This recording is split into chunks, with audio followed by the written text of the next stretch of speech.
Hi, hello, good morning. Welcome to today's session. So, after discussing a chapter from geography part, we were successfully able to complete the chapter and discuss exercise activity. So, after discussing and completing the chapter from geography part, let us begin the new chapter from one more part of our subject, that is civics, and let us begin the chapter understanding secularism. So let me discuss an introduction about the chapter. So secularism is one important key feature of Indian Constitution. So the history or in history there are various incidents, events which were taken place.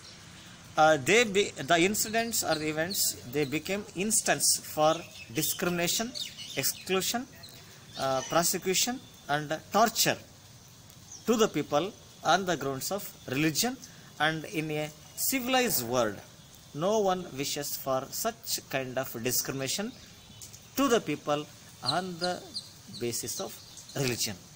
So hence secularism in Indian Constitution mainly speaks about how religion or religious concepts are valued or taken into consideration in making the unity and integrity of the people.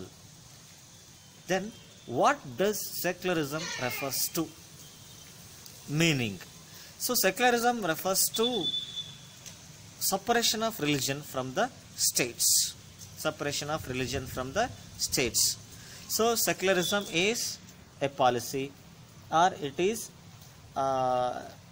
mainly explaining that there should not be any religion which is treated accepted as official religion or national religion, or no religion should be given as official important.